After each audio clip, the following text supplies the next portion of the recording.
परमात्मा हमें याद दिलाते हैं, राम नाम रटते रहो, राम नाम रटते रहो अंतिम सांस तक, जब तक घट में प्राण। किसी भी, जैसे कई कहते हैं मन कुछ दिखाई नहीं दिया है, कुछ दिखाओ पहले। अब बच्चे को कहा जाता है कि आप डॉक्टरी की पढ़ाई पढ़ लो, डॉक्टर लग जाओगे, बहुत अच्छी तनख्वाह होगी, ठाठ से रहा करोगे, पंखों के नीचे रहोगे। अब वो बच्चा ये कहे, प्रवेश पा लेता है स्टडी में, और फिर ये कहे मुझे डॉक्टर दिखाओ, हॉस्पिटल दिखाओ।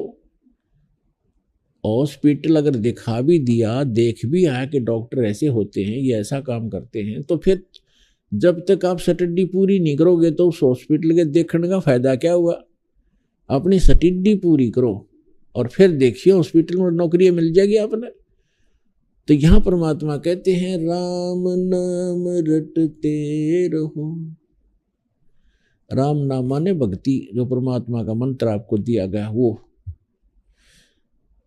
राम नाम रटते रहो, राम नाम रटते रहो, जब तक घट में प्राण, और कभू तो दीन दयाल के भनक पड़ेगी कानी। किसी भी सदग्रंथ को, किसी भी महापुरुष को के उनके ग्रंथ को, उनके विचारों को देखिएगा,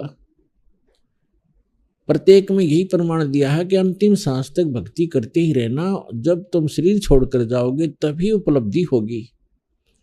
श्रीमद् भगवद गीता अध्याय नंबर 8 के श्लोक नंबर 13 में कहा है, अर्जुन मेरे सतर की जो भक्ति है, मैं ब्रह्म हूं, श्री कृष्ण में बोल रहा था। ओम इति एकाक्षरम ब्रह्म विवहारन माम अनुसमरण ये परियाति तजंदेहम स याति परमाम गतिम। मुझ ब्रह्म का केवल एक ओम मंत्र है, और अंतिम श्वास तक इस ओम नाम का भक्ति करता हुआ शरीर त्याग कर जाएगा तो मुझसे, ओम से मिलने वाली जो परम गति है वो प्राप्त हो जाएगी। इसी प्रकार यजुर्वेद अध्याय नंबर 40 के मंत्र नंबर 15 में कहा कि वायु अनिलम अथिदम भस्मांतम शरीरम, ओम कर्तु समर किलबे समर कर्तुम समर। ओम नाम का जाप काम करते करते सेवन करो, विशेष कसक के साथ सेवन करो। मनुष्य जीवन का प्रथम कर्तव्य जानकर, मूल कर्तव्य जानकर ओम नाम का जाप करो। और भस्मांतम शरीरम, जब शरीर अंत होगा तेरा, उस समय इससे मिलने वाला अमरतम अथितम, इसके पश्चात आपको वो अमरत्व प्राप्त होगा। इसी प्रकार सूक्ष्म वेद में परमात्मा ने कहा है, नाम उठत नाम बैठत नाम सोवत जागवे, नाम खाते नाम पीते नाम सेती लागवे। राम नाम रटते रहो जब तक घट में प्राण, और कदे तो दीन दयाल के भनक पड़ेगी कान। तो इसी प्रकार सभी सदग्रंथ जो कांटे के सदग्रंथ हैं, खरे सदग्रंथ हैं, जिसमें अध्यात्म मार्ग सही है, उनका एक ही विचार है और एक ही उनमें वर्णन है, और वो आपको प्राप्त है। परमात्मा भी ये कहते हैं कि परमात्मा का जो सच्चा नाम है, जो पूरा कोर्स कंप्लीट आपको दिया है, अंतिम सांस तक भक्ति करते रहना, और फिर यही आशा रखना कि कभी तो भगवान सुनेगा दीन की। आधीनी बहुत जरूरी है इस भक्ति मार्ग के अंदर। रावण ने भक्ति की, ऐसी सेक्रीफाइस किया भक्ति में भगवान के लिए, कोई कर नहीं सकता। यहां से धड़ काट दिया, दोनों हाथ और सिर चढ़ा दिए भगवान के, लेकिन जैसा किया वर्कडन मिल गया, लेकिन मोक्ष नहीं हुआ, क्योंकि उसके अंदर आधीनी नहीं आई। अब क्या बताते हैं, वे विकसन के अंदर आधीनी आई रावण के भाई में, रावण में आधीनी नहीं आई। तो जिस लंका, जिस राज्य को प्राप्त करने के लिए रावण ने कितने दाढ़े भुगते, पहले तो घोर तप किए, सिद्धियां प्राप्त की, कुर्बानी की, शीश भी दे दिया, और फिर भी वह लंका नहीं रख सका, क्योंकि उसके पास पूर्ण परमात्मा की भक्ति नहीं थी, और उसकी भक्ति के बिना अधीनी जीव में आ नहीं सकती। और विविक्षण अधीन हुआ परमात्मा। मुनिंदर नाम से आए हुए थे त्रेता युग में, मुनिंदर ऋषि के वो शिष्य हुए थे। कौन? मंदोदरी और विविक्षण। उन दोनों के अंदर अधीनता थी। तो रावण में अधीनी नहीं थी। अधीनी बिना भगवान सुनता नहीं। अधीनी के पास है पूर्ण ब्रह्म दयाल, मान बढ़ाई मारियो भाई बेअदबी सिर काल।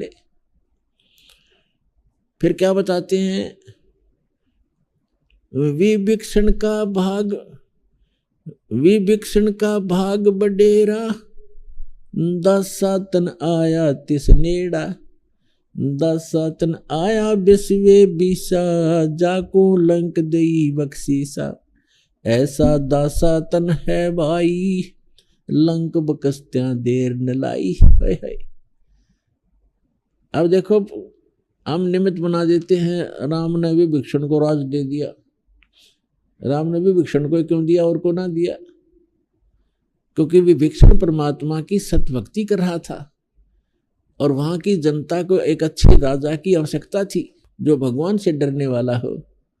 तो परमात्मा की भक्ति करता था, सत्पुरुष की। विभीषण तो सब माहौल, सब कारण करे करावे साइया, मन में लहर उठा, और दादू सिर दर्जीव के वो आप बगल हो जा।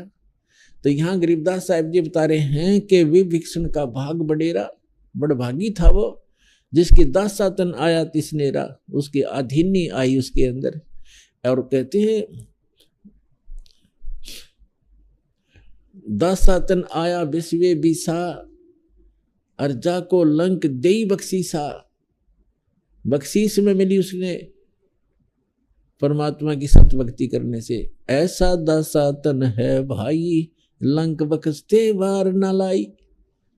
अगर यहाँ के संसारिक सुख भी तुम चाहो हो, तो भी परमात्मा कहते हैं जैतन राजपाट भी चाहिए, हमरा इधर ले ध्यान। लेकिन ये राजपाट आपके जीवन का दुश्मन है।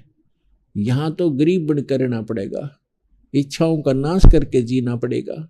एक सारी सृष्टि का संचालक, सबको राजा को भी वही दे रहा है उसकी किस्मत अनुसार। और वो एक झोपड़ी में बैठ के दुल्हे का काम किया करता था। वो पागल थोड़ा ही था। जो परमात्मा, जिसको हम एक धानक दुल्हा कहा करते, कवि कहा करते थे, और जिसके निमित्त 18 लाख व्यक्ति आगे, और उन 18 लाख व्यक्तियों को मोहन भोजन खिलाया 3 दिन, और एक असर फिर एक दौर दिया उस झोपड़ी में बैठे ने। वो दुल्हा था, वो तो परमपिता थे, सारी सृष्टि के संचालक थे। लेकिन वो लीला क्यों कर रहे थे? कि आपको जीने के लिए, इस भक्ति प्राप्ति के लिए, परमात्मा प्राप्ति के लिए, मोक्ष कराने के लिए ऐसे जीवन जियो जैसा मैं था। भगवान की रजा में राजी रहे, जो दे उसने खावे, और घनी इच्छा नहीं रखे। और यदि आपको आवश्यकता भी पड़ेगी इस जीवन में किसी भी प्रकार की, तो ऐसे मदद होगी जैसे परमात्मा ने 18 लाख व्यक्तियों को, 18 लाख 200 व्यक्ति आकर बारात में, और एक महीने पहले चिंतित हो जाता है पूरी फैमिली, आसपास के मित्र, भाईचारा भी दुखी हो जाता है कि 200 आदमी आओगे, खाने की व्यवस्था करनी है। और खाने के लिए घर वालों को बाद में कहते पहले बारात ने जमा दो, कहीं कम ना रह जा भोजन। 18 लाख कलेजा हिलजा, प्रधानमंत्री का 18 लाख आदमियों को एकदम भोजन खिलाना हो जाता है। तो वो क्या एक दुल्हाए थे? तो परमात्मा ने ये लीला की क्यों? कि भाई भक्ति पाने के लिए घने धन की जरूरत नहीं है, आत्मा निर्मल रखो, फिर आपके चरणों में रहेगी सारी चीज, हर वस्तु आपके चरणों में रहेगी। तो कबीर साहब कहते हैं, कबीर सब जग निर्धना, धनवंता ना कोय, धनवंता सो जानियो जिस पर राम नाम धन होए। जिसके पास ये राम नाम धन है, उसके पास सब कुछ धन, सारा ही धन उसके पास। और कबीर साहब कहते हैं, टोटे में भक्ति करे, कई दुखी होते हैं कि हमें बहुत कर्ज है, बड़ा दुखी है, टोटा बहुत है। कबीर साहब कहते हैं टोटे में भक्ति करे सोए सही सपूत, और मायाधारी मस्करे ना जाने कितने जालिए ऊत। वही सपूत है जो ऐसी स्थिति भगवान पर आस्था रखकर फिर देखना भगवान क्या उससे कोई छुपी है आपकी दुख, आपका दर्द क्या उससे छुपा है। एक पल में जिस दिन आप प्रसन्न होगा, आपने प्रसन्न करना पड़ेगा उसको, और हृदय से ये रखे कि भगवान जैसे रखोगे न्यू रोएंगे, भगवान भूखे रखो चाहे प्यासे पर चरणों में रखना मेरे दाता।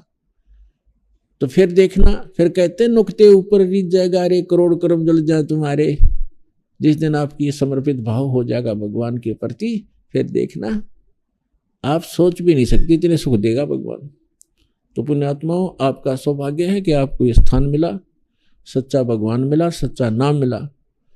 अब इसको बना के रखना, इस भक्ति को बर्बाद ना होने देना। जैसे माता गर्भ को रख यतन बना, और ठेस लगे तो छिन्न हो तेरी ऐसे भक्ति जा। अब ये परमात्मा कहते समझा है तो सर दर पाओ, भौर नहीं रे ऐसा दाओ। बोलो सतगुरुदेव की।